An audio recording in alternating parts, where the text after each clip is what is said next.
fears that British High Commissioner phones were hacked during the Chagos Island talks. I'm going to read into this exclusive from The Independent, you guys. Let's go.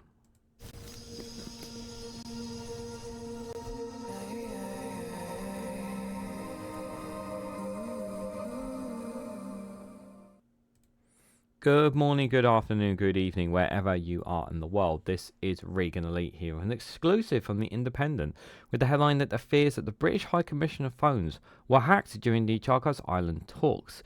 The exclusive revealed that British High Commissioner hit in huge leaks of purposed phone conversation between high-profile Mauritian figures. Guys, while you're here, make sure you hit the like button and share it across social media so others are notified of this video. Now, I want to just I want to be clear here that this exclusive is more about those who are in conversations from the Mauritians' perspective here, that their phones may have been hacked.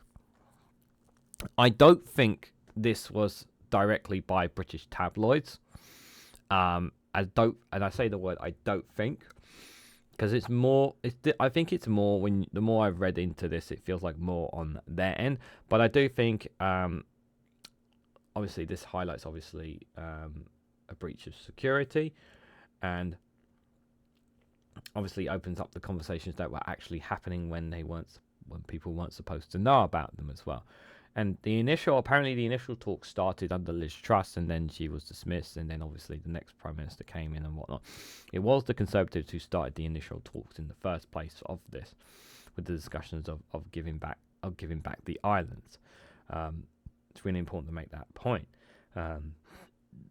But it does lead me to suspect of what was the purpose of those trying to hack them, and what was the benefit in doing so of them doing this. That is the question. There's a lot of I'm reading into this. I'm just thinking, there's a lot of people who are very much against Britain giving back the islands.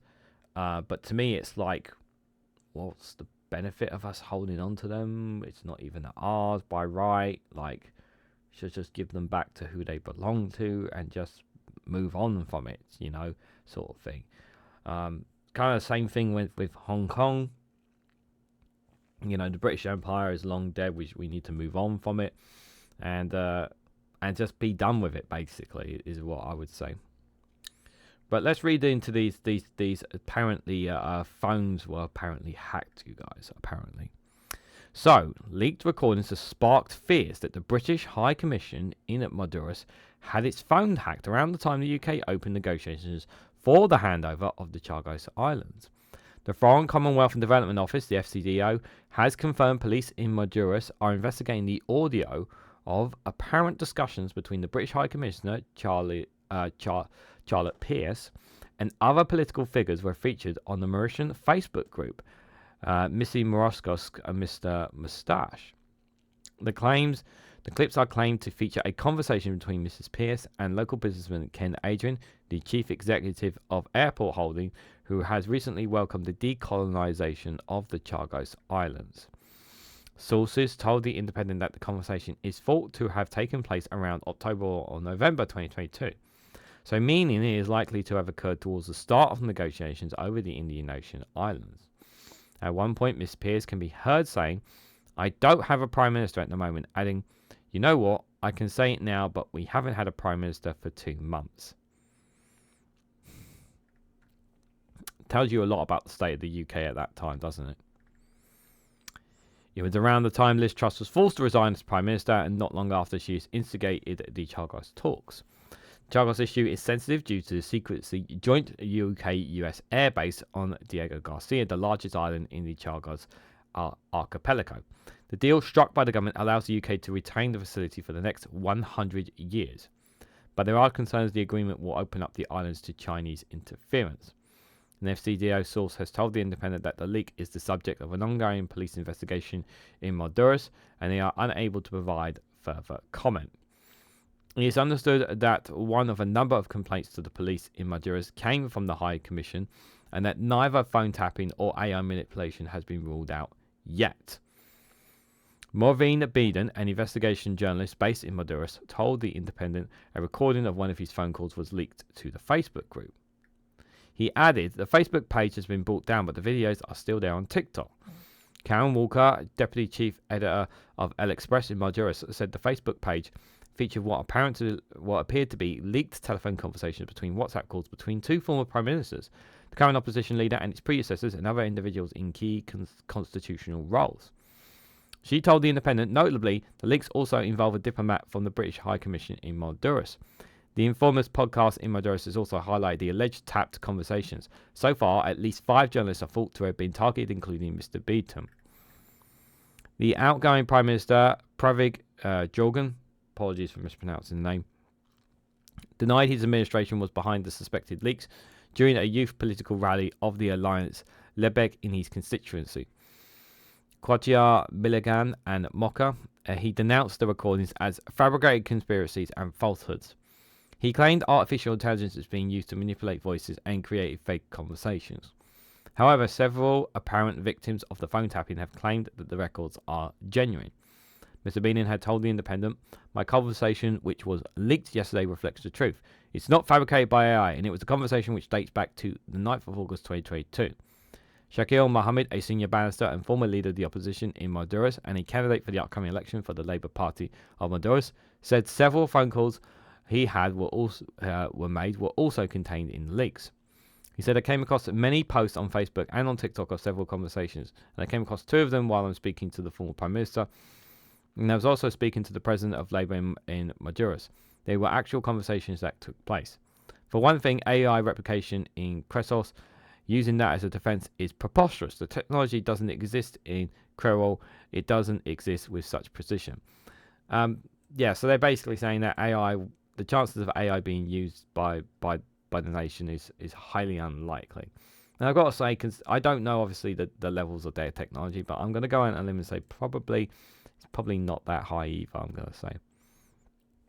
I can confirm it is my voice. I recall that conversation. There are other conversations with judges and politicians in Honduras. People I know, they have confirmed it to me they were real. I'm shocked and I'm embarrassed as far as our reputation is concerned. This is not Honduras. The officer of the Commissioner of Police in Honduras has also issued a warning that phone tapping is illegal. Of course it is. Statement said the police are remind the general public that it is illegal to tap and disclose using the communications or telecommunications device. The warning suggests that tapping may have come from local amateurs, adding an inquiry has been initiated with a view to authenticate the voices and identify the malicious sources on Facebook. Now this is more, like I said right at the start, this is more obviously on their end rather than from Britain's end, but still, it's to try and feed into this narrative, to see into the narrative of, was there something here that perhaps in the conversations, in the lead up, in the conversations that perhaps people were trying to find out more about the deal that the UK had negotiated with them. I think that's the reason why The Independent published this story. And the reason I covered it was out of curiosity to see if there was more to this than we know. I don't think there's enough here to say per se on this, but I still think it's quite interesting to say the least that someone was trying to hack into this conversation. Now, obviously, for those they've been fighting to get back these islands for a long time. The people of Honduras, they've been fighting for a long time to take these off the British hands. We know that. So it's entirely possible that perhaps that there may have been people there who may have hacked it to know exactly what the conversations are, exactly what was at stake, what exactly the deals that the UK had agreed to as well, potentially, to try and find out and maybe try and undermine or change the deals or whatnot. But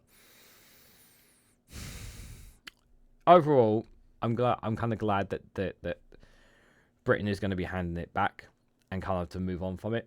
Now, obviously, interesting thought there as well. I saw in this piece as there, it said that in the deal it will be 100 years before the UK will have to move their military base. I'm kind of curious to see if that will still be the case in 100 years. By then, everyone on this planet will probably be gone, and they'll probably be gone by then. But we'll have to see, obviously, if that will ever change. I don't think that will change. I think the UK and US will want to keep that base there regardless of what anybody else says. What do you guys think? Do you think there's actually something here? Do you think there's something here from this phone hacking? Do you think it was going to make any difference within the Chagos Islands talks at all?